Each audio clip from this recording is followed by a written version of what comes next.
ఇందాక మీరు చెప్తూ ఉన్నారు రూపీ కాస్ట్ యావరేజ్ అంటే ఏంటి? అంటే ఇప్పుడు మీరు ఒక ఇయర్ స్టార్ట్ చేశారండి. ఫస్ట్ ఇయర్ మీకు 8% రిటర్న్ వచ్చింది, సెకండ్ ఇయర్ 2% వచ్చింది, థర్డ్ ఇయర్ 30% వచ్చింది, ఫోర్త్ ఇయర్ నెగిటివ్ రిటర్న్ వచ్చింది. సో ఇలా మీరు ఒక 10 ఇయర్స్ తీసుకునేటప్పటికి ఒక్కొక్కసారి ఒక్కొక్కటి వస్తుంది. ఫైనల్గా మీరు చూసుకుంటే ఒక 14% 15% యావరేజ్ వస్తుంది. దీన్నే మనం రూపీ కాస్ట్ యావరేజింగ్ అంటుంది. ఒక 3 ఇయర్స్ కంటిన్యూస్గా మీకు నెగిటివ్ రిటర్న్స్ వచ్చినా మీరు భయపడకుండా అక్కడే ఉన్నట్లయితే, ఎగ్జిట్ అవ్వకుండా ఉన్నట్లయితే మీకు నెక్స్ట్ 3 ఇయర్స్ ప్రాఫిట్స్ వచ్చాయి అనుకోండి, ఇవి కవర్ అవుతుంది. సో ఈ సైకిల్ అంతా జరగడానికి you should wait for some more time. So ఇలా కాకుండా మాకు అలా వద్దండి, మాకు అసలు ఇలా నెగిటివ్ రిటర్న్స్ అనేది మేము we can't see, we can't take అనుకునే వాళ్ళు అసలు ఈ ప్లేస్ అనేది mutual fund this is not the, వాళ్ళకి ఏంటంటే ఈ బ్యాంక్ ఇలా అంటే వాళ్ళు conservative, this is not a mistake అండి. అంటే every person there are 2 types of ఉంటారండి. ఒకరు అగ్రెసివ్గా ఉంటారు, రిస్క్ టేకింగ్ ఎబిలిటీ ఎక్కువ ఉంటుంది, వాళ్ళు రిస్క్ని తీసుకోగలుగుతారు. కొంతమంది బ్యాలెన్స్డ్గా ఉంటారు, కొంతమంది చాలా కన్జర్వేటివ్గా ఉంటారు. కన్జర్వేటివ్గా అంటే వాళ్ళు ప్రిన్సిపల్ సేఫ్టీ కావాలి, వాళ్ళకి రిటర్న్స్ ఎక్కువ కాదు. అందరికి ఫైనల్గా కావాల్సింది ఏంటంటే ఎక్కువ లాభాలు రావాలి. అవునండి. సో ఎస్ఐపి ద్వారా ఎక్కువ లాభాలు రావాలంటే ఏ విధంగా ఇన్వెస్ట్ చేయాలి? ఫస్ట్ అండి ఏమైనా షార్ట్ కట్స్ ఉంటాయా, లేకపోతే మొత్తం అంతా కూలంకషంగా స్టడీ చేయాల్సిందేనా? సో డిసిప్లిన్డ్ అనేది చాలా అవసరం అండి. అంటే ఫస్ట్ స్టార్ట్ చేసుకున్నప్పుడే ఒక మంచి ఫైనాన్షియల్ అడ్వైజర్ని సెలెక్ట్ చేసుకోవాలి. కొంతమంది ఏంటంటే ఈ గూగుల్లో కూడా టాప్ ఎస్ఐపిస్ అనగానే మీకు 10 కనపడతాయి, లేకపోతే ఒక మనీ కంట్రోల్, లేకపోతే కొన్ని పేపర్స్ తీస్తే వాళ్ళే చాలా టాప్ స్కీమ్స్ ఇస్తారు. అవి చూసేసి చాలామంది డైరెక్ట్గా అడ్వైజర్స్తో పని లేకుండా డైరెక్ట్గా పెట్టేస్తున్నారు. యాపిల్ ద్వారా లేకపోతే ఆన్లైన్ ద్వారా కూడా ఇన్వెస్ట్ చేసేస్తున్నారు. మార్కెట్ ఎప్పుడైనా ఏదైనా డౌన్ అయింది అనుకోండి, వెంటనే మీరు ఏ డెసిషన్ తీసుకోవాలో తెలియక అబ్బా ఇవన్నీ నా వల్ల కాదులని ఎగ్జిట్ అయిపోతుంది. అలా కాకుండా మీకు నాలెడ్జ్ ఉండి మీకు అంత డిసిప్లిన్డ్గా ఉంటే మీరు డైరెక్ట్గా వెళ్ళొచ్చు, అడ్వైజర్ లేకుండా మీరు ఓన్గా వెళ్ళి చేసుకోవచ్చు. అంత అవగాహన ఉంటే.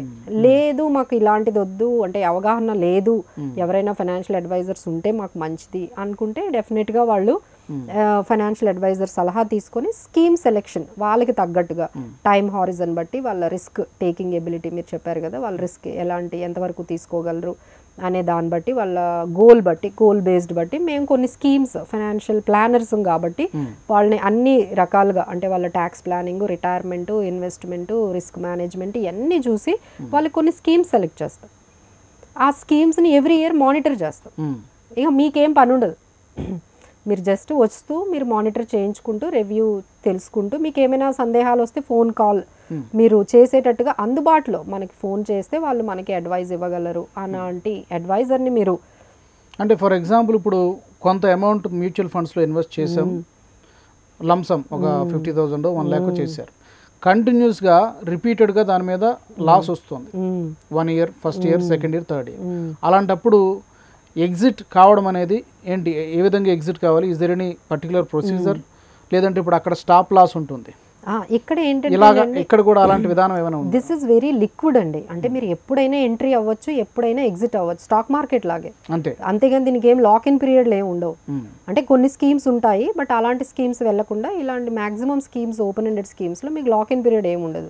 సో ఎస్ఐపిలో నష్టాలు వచ్చేటువంటి ఛాన్సెస్ ఎంత ఉంటుంది? దాన్ని అవాయిడ్ చేయాలి లేదా అట్లీస్ట్ దాన్ని తగ్గించుకోవడానికి ఏం చేయాలి? ఎస్ఐపిలో కూడా అవకాశం అయితే ఉందండి. ఎస్ఐపిలో మీరు మొన్న చూసుకుంటే లాస్ట్ 3 years నుంచి మార్కెట్స్ అసలు పెర్ఫార్మెన్సే లేదు. అంటే the people who are invested in earlier వాళ్ళు చాలా ప్రాఫిట్స్ చూసారనమాట. దానివల్ల అందరూ చాలామంది దీనికి అట్రాక్ట్ అయ్యారు. ఇప్పుడు ఒక 3 years నుంచి లేదు. ఇప్పుడు మళ్ళీ డిస్కరేజ్ అయ్యి ఎగ్జిట్ అవ్వడం మొదలుపెట్టారు. అంటే ఎస్ఐపీలు ఆపేయటము, ఉన్న వాటిలో నుంచి ఎగ్జిట్ అవ్వడం, ఇలాంటివన్నీ చేస్తున్నారు కొంతమంది, అంటే ఏం చేయాలో తెలియక. సో అలాంటి వాళ్ళందరికీ మనం ఇచ్చే సూచన సలహా ఇదేనండి. అసలు ఎస్ఐపీస్ వర్క్ అయ్యేవే, మార్కెట్ పడిపోతున్నప్పుడు మనం కొన్ని యాడ్ చేయడము, if it is worthful scheme కానప్పుడు అందులో నుండి ఎగ్జిట్ అయ్యి వేరే స్కీమ్ని మనము అడాప్ట్ చేసుకోవడమే మంచిది. And one more thing, it has to be a long term decision and you have to stay long term and patience ఉండాలి. ఇది 3-4 years లోనే మీకు వెంటనే కనిపించదు, క్విక్ రిటర్న్స్ కనిపించు. సో చివరిగా ఈ మ్యూచువల్ ఫండ్స్లో కావచ్చు, లేకపోతే స్టాక్ మార్కెట్ కావచ్చు, వీటిలో ఇన్వెస్ట్ చేయాలనుకునేటువంటి వాళ్ళకి మీరు ఇచ్చేటువంటి సలహా ఏంటి? అసలు ఇంత కాంప్లికేషన్స్ మీరు చెప్పారు, చాలా టెర్మినాలజీ ఉంది. సో వీటన్నిటి కాకుండా ఎప్పటి నుంచో మనకి రెగ్యులర్గా వస్తున్నటువంటి స్కీమ్స్, సేవింగ్ స్కీమ్స్ చాలా రకాలు ఉన్నాయి, అది వెళ్ళిపోవడం బెటరా ఏంటంటే? మేజర్ ఇక్కడ అంతా ఏంటంటే అండి రిటర్న్స్. సో రిటర్న్స్ అనేవి మనకి మినిమమ్ ఇన్ఫ్లేషన్కి బీట్ చేసేటట్టు ఉండాలి. అంటే ఏదైతే మనకి ఇన్ఫ్లేషన్ పెరుగుతూ ఉందో దానికన్నా మీకు ఎక్కువ రిటర్న్ వచ్చి ఇన్వెస్ట్మెంట్స్లోకి వెళ్తే వెల్త్ క్రియేషన్ జరుగుతుంది. లేదు అంటే మీది ఇప్పుడు ఒక 6 లక్షలు పెట్టారు, అది 15 సంవత్సరాల తర్వాత లేకపోతే 10 సంవత్సరాల తర్వాత డబల్ అయింది అనుకోండి, అప్పటికి దాని వాల్యూ ఎంత ఉంటుంది? సో ద సేమ్ అంటే మీకు ఇంకా దానికి ఇన్ఫ్లేషన్ కాకుండా మీ ఇన్వెస్ట్మెంట్ అనేది దానికి వెల్త్ క్రియేషన్ అనేది జరగదు, దాని వాల్యూ అనేది ఉండదు. సో మీకు కనీసం ఒక ఇన్వెస్ట్మెంట్ 10% వచ్చిన, మినిమం 10 to 12% వచ్చిన వాటిల్లో మీరు ఇన్వెస్ట్ చేయగలిగితేనే ఈ రోజుల్లో ఈ పర్టికులర్ ఇన్ఫ్లేషన్కి మనము బీట్ చేసి ఒక వెల్త్ క్రియేషన్ కానీ సేవింగ్ కానీ మనం చేయగలుగుతాం.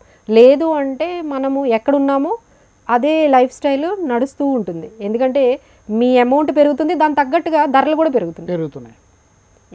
కొన్నిసార్లు ఎట్లా అవుతుందంటే మీది వెల్త్ పెరగదు, దానికన్నా ధరలు ఎక్కువ పెరుగుతాయి. దానివల్ల మీరు మళ్ళీ నెగిటివ్లోకే వచ్చేస్తారు, అంటే మీ నెట్వర్త్ అనేది నెగిటివ్లోకి వచ్చేస్తుంది.